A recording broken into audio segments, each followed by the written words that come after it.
Saat ini Presiden Joko Widodo dan Ibu Iriana Joko Widodo sedang berjalan menuju Taman Perenungan Bung Karno. Taman ini merupakan tempat Bung Karno kerap merenung dan duduk untuk membaca buku, tepatnya di bawah pohon sukun yang memiliki 5 cabang. Di bawah pohon sukun tersebut, Bung Karno merenung, mengisi waktu luang semasa pengasingan, dan beliau sangat menggemari tempat ini yang terletak agak tinggi dan menghadap ke teluk sehingga pemandangan lepas ke laut.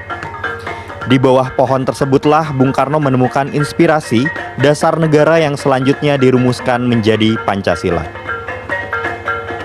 Terlihat Bapak Presiden Joko Widodo dan Ibu Iriana Joko Widodo telah hampir tiba di Taman Perenungan Bung Karno dan saat ini sedang melaksanakan foto bersama dengan masyarakat yang ada di sana.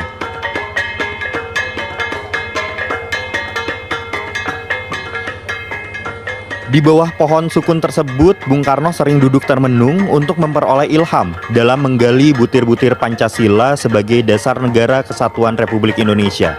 Dan oleh karena itu, dalam amanatnya, Presiden mengajak seluruh bangsa, seluruh anak bangsa dimanapun berada untuk bersama-sama membumikan Pancasila dan mengaktualisasikan nilai-nilai luhur Pancasila dalam kehidupan bermasyarakat, berbangsa, dan bernegara.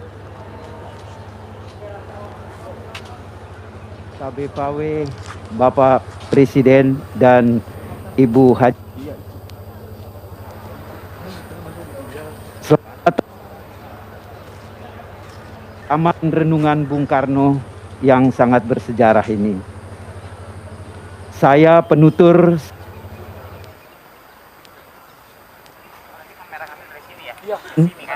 secara singkat sangat bersejarah ini. Karena saya harus ngarahin juga gitu. Oh, boleh. Bung Karno pertama datang ke ND pada tanggal 14 Januari 1938. Iya, pohon ini sudah yang tanam yang ketiga. Izinkan saya lanjutkan, Bapak Presiden. Ketika Bung Karno kembali ke ND setelah dibuang kembali ke Bengkulu 12 tahun setelah itu, beliau datang kembali ke ND sebagai seorang presiden pertama Republik Indonesia. Dan di hadapan ribuan penduduk ND ketika itu, beliau mengungkapkan bahwa di kota ini aku temukan lima butir mutiara. Dan di bawah pohon sukun ini, kurenungkan nilai-nilai luhur Pancasila. Ia juga berpesan ketika itu, apabila di suatu masa pohon sukun ini mati, hendaklah ditanam kembali dengan pohon sukun yang baru.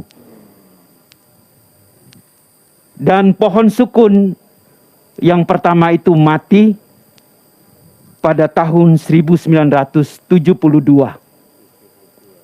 Pemerintah ketika itu sudah mencoba untuk menanam, tetapi mati juga, tidak tumbuh.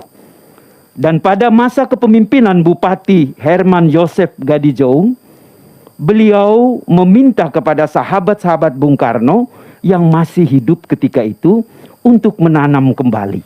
Dan peristiwa penanaman kembali itu terjadi pada tanggal 17 Agustus 1980.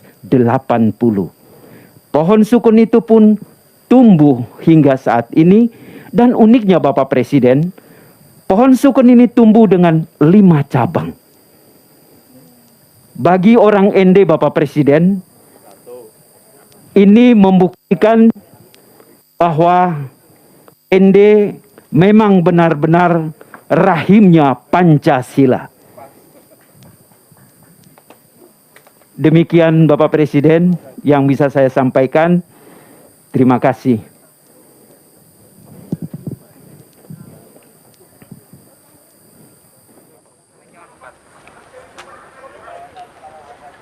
Ibu, dinaikin aja.